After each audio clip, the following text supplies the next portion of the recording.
வணக்கம் நண்பர்களே, இது VDL Vlogs வீக்கெண்ட் குட்டி ஸ்டோரிஸ்.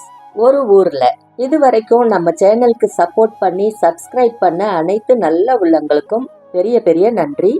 இந்த கதைகள்லாம் உங்களுக்கு பிடிச்சிருந்தா ஒரு லைக் போடுங்க, எப்படி இருந்துச்சு அப்படின்னு கமெண்ட் பண்ணுங்க. இது வரைக்கும் சப்ஸ்கிரைப் பண்ணாதவங்க சப்ஸ்கிரைப் பண்ணிடுங்க, அப்பதான் நான் போடுற வீடியோஸ் உங்களுக்கு நோட்டிபிகேஷன்ல வந்துடும். தொடர்ந்து சப்போர்ட் பண்ணுங்க. வாங்க கதை கேட்கலாம். இந்த வார வீக்கெண்ட் ஸ்டோரிஸ்ல நாம கேட்க போறது சுஜாதா எழுதிய அனாமிகா. இந்த அனாமிகா சிறுகதை சுஜாதா அவர்கள் அவருடைய அனுபவத்தை சொல்ற மாதிரி இருக்கு. அதனால நானும் அவரோட நடையிலேயே சொல்லிடுறேன். அனாமிகா எழுதியவர் சுஜாதா. மெரினாவில் கடல் அருகே அதிக கூட்டம் இல்லை. அங்கே இங்கே ஓரிரு தப்பித்த படகுகள், வெயில் காயும் வலை தவிர மனித நடமாட்டம் எதுவும் இல்லை.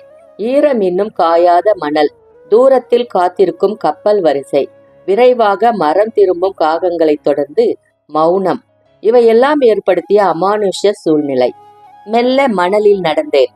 விசிக் விசிக் என்ற என் காலடி யோசை எனக்கு கேட்டது. அங்கே இங்கே ஒரு சிலர் தயங்கித்தான் மணல் பக்கம் துணிந்தனர். பலர் பத்திரமாக பிளாட்பாரத்தில் நடந்தார்கள். பலர் எதற்கு வம்பு என்று குவீன் மேரிஸ் பக்கமே நடந்து கடந்தார்கள். கிட்டே போய்த்தான் பார்ப்போமே, கடல் என்ன ஆசைகளை கொல்லக்கூடிய அத்தனை கொடியவளா, விசாரிக்கலாம் என்று கரை வரை சென்றேன். பேண்டை மடக்கி கொண்டு சற்று நேரம் கடல் அலையை காலை தொட அனுமதித்தேன்.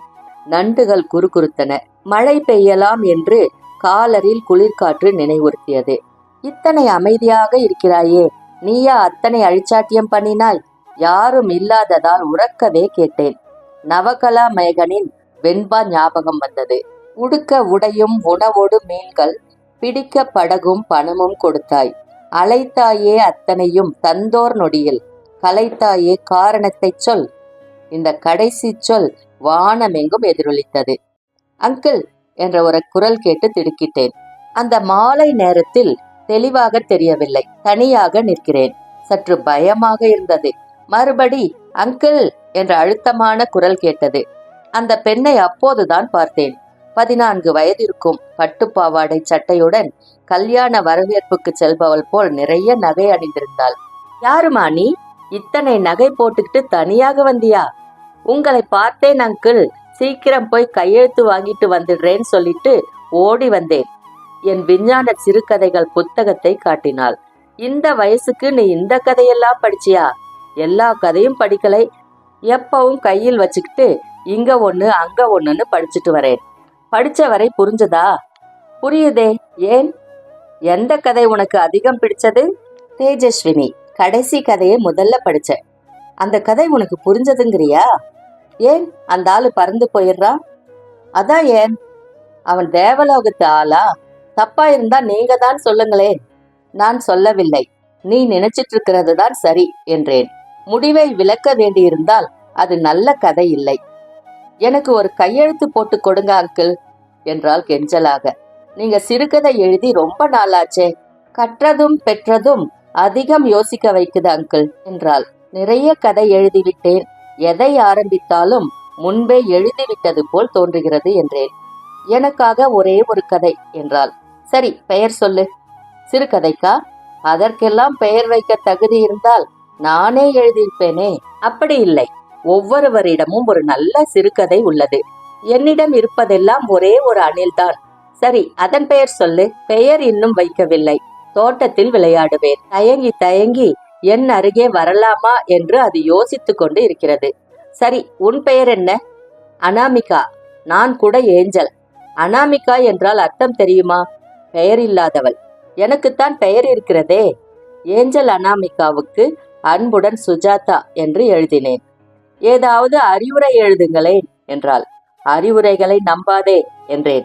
அவள் என்னை பார்த்து சிரித்து, வித்தியாசமாக ஏதாவது எழுதுங்களேன், ஒரு பொன்மொழி அல்லது புன்னகைக்கும்படி ஏதாவது என்றாள். சரி, கடவுளை புன்னகைக்க வைப்பது எப்படி தெரியுமா? நம்முடைய எதிர்கால திட்டத்தை அவரிடம் சொல்வது என்றேன். அவள் முகத்தில் ஏமாற்றம் இருந்தது. சரி, என்ன எழுத சொல். நன்றாக படி, படித்து இங்கிலாந்து போ என்று எழுதுங்களேன். அப்படியே எழுதி கொடுத்தேன். உன் மாதிரி பெண்கள் தமிழ் படிப்பதே ஆச்சரியம். சென்னையில். நான் சென்னை இல்லை, மட்டக்களப்பு. அனாமிகா, வா, நேரமாச்சு. எங்கிருந்து வந்தது அந்த குரல்? போய் வருகிறேன், அவர்கள் காத்திருக்கிறார்கள் என்றாள். ஏய் ஏய், அந்த பக்கம் போகாதே. நான் தடுப்பதற்குள் அவள் செலுத்தப்பட்டவள் போல் அலை கடலுக்குள் நுழைந்து நடந்து செல்ல, ஓர் அலை எழுந்து அவளை அணைத்து பத்திரமாக வாரி அணைத்து கொள்ள மறைந்து போனாள். நண்பர்களே, இந்த கதை எப்படி இருக்குன்னு கமெண்ட்ல சொல்லுங்க. இப்ப சுஜாதா எழுதின இன்னொரு அனுபவ கதை பூனை. ரயில் பயணத்தின் போது ஏற்படும் அனுபவங்கள் சில மறக்க முடியாதவை. கீழ்வரும் அனுபவத்தை சந்தோஷமா சங்கடமா என்று நீங்களே தீர்மானியுங்கள் அப்படின்னு சுஜாதா அவரோட அனுபவத்தை நம்ம கூட பகிர்ந்துக்கிறாரு. ஒரு முறை பெங்களூரிலிருந்து சென்னை வரை பிருந்தாவனில் பயணம் செய்த போது ஒரு மாமா எதிர் சீட்டில் உட்கார்ந்து கொண்டு என்னையே 5 மணி நேரமாக பார்த்து கொண்டிருந்தார். நான் தாங்க முடியாமல் அரக்கோணம் தாண்டியதும் கேட்டே விட்டேன், உங்களுக்கு ஏதாவது பேசணுமா? இல்லை என்று தலையாட்டினார். ஒருவேளை ஊமையோ என்றால் ஜிலேபிக்காரரிடம் சில்லறை கேட்டு வாங்கும்போது பேசியிருக்கிறார். ஏன் என்னையே பார்த்துட்டு இருக்கீங்க? நீங்க தானே இந்த கதையெல்லாம் எழுதுறவர் என்று கேட்டார். ஆமாம் என்றேன். அந்த பூனையை அந்த கதையில ஏன் சார் சாகடிச்சீங்க? எந்த பூனையை? எந்த கதையில? உங்க கதைகளை படிக்கிறதையே அதுக்கப்புறம் நிறுத்திட்டேன். எந்த பூனை? ஒரு படப்பிடிப்பில் கருப்பு பூனை. எனக்கு சட்டென்று கதை ஞாபகம் வந்தது. படப்பிடிப்புக்காக எடுத்து சென்ற பயிற்சி பெற்ற பூனை வில்லனை பிராண்டி விடுவதால் அதன் ஓனர் அதை, சரி வேண்டாம், நீங்கள் படித்திருந்தால் யூ கெட் த ஐடியா. அந்த பூனை உங்களை என்ன பண்ணிச்சு? எதுக்காக வாயில்லா ஜீவனை போய் கொன்னீங்க என்று அவர் கேட்டபோது அவர் கண்களில் நீர் ததும்பி இருந்தது. பூனையை பற்றி என்ன சார் தெரியும் உங்களுக்கு? எத்தனை மில்லியன் வருஷங்களா அது மனிதனோட வாழறது தெரியுமா? கிளியோபாட்ரா காலத்துல அதை தெய்வமா மதிச்சாங்க. எத்தனை வருஷமானாலும் ஒரு பூனையால மனிதனை சாராமல் வாழ முடியும் தெரியுமா? நான் மையமாக புன்னகைத்தேன். நீங்க அதை கொன்னிருக்க கூடாது. அதை அவன் ரோட்ல விட்டிருந்தா கூட எங்கேயாவது பிழைச்சு போயிருக்கும். வீட்டுக்கு திரும்பி வந்துடுமே சார். அதை விட்டு சுவத்துல சொல்லவே கூச்சமா இருக்கு. ராதகன் சார் நீங்க. 5 மணி நேரமா உங்களை என்ன பிராயச்சித்தம் பண்ண வைக்கலாம்னு யோசிச்சுட்டு இருந்தேன். நீங்க உங்க கதையில பூனையை ஒரு அதிர்ச்சிக்காக கொன்னிருக்கீங்க. எங்காத்துல 8 பூனையை வளர்த்தவன் நான். எவனும் அப்படி செய்ய மாட்டான். தனது மஞ்சள் பையில் கைவிட்டு எதையோ ஆராய்ந்தார். எனக்கு திக்கென்றது. ஆயுதம் தேடுகிறாரா என்ன? சாரி, நான் பல கதைகளில் பல மிருகங்களை காப்பாற்றி இருக்கிறேன். எனக்கு மிருகங்கள்னா பிரியம். இந்த கதையில அவனுடைய ஆத்திரத்தின் வெளிப்பாடாவது உள்பாடாவது. அவர் சமாதானமாகவில்லை. வண்டி சென்ட்ரலில் வந்து நின்றதும், நீங்க கொன்ன அந்த பூனைக்கு ஒரே ஒரு பிரீத்தி பண்ணிடுங்கோ. ஒரு 800 rupees செலவழிச்சா அந்த ஜந்துவை கொன்ன பிரம்மகத்தி உங்களை துரத்தாது. ஏற்பாடு பண்ணவா? என்கிட்ட 800 இல்லை. செக்கா கொடுத்தாலும் பரவாயில்லை. எப்படி தப்பிக்கிறது? எப்படி தப்பித்தேன்? ஒண்ணு பண்ணுங்க, அது என்ன பூஜைன்னு சொல்லுங்க. எனக்கு தெரிஞ்ச வாத்தியாரை வச்சுட்டு பண்ணிடுறேன். அவர் என்னை கடைசி வரை சபித்து கொண்டுதான் சென்றார். அதிலிருந்து கதைகளில் நான் பூனைகளை கொல்வதில்லை. நண்பர்களே, இந்த 2 சுஜாதாவின் அனுபவ கதைகள்ல முதல் கதை அனாமிகா, சுனாமியால் பாதிக்கப்பட்டவர்களுக்கு அர்ப்பணம்.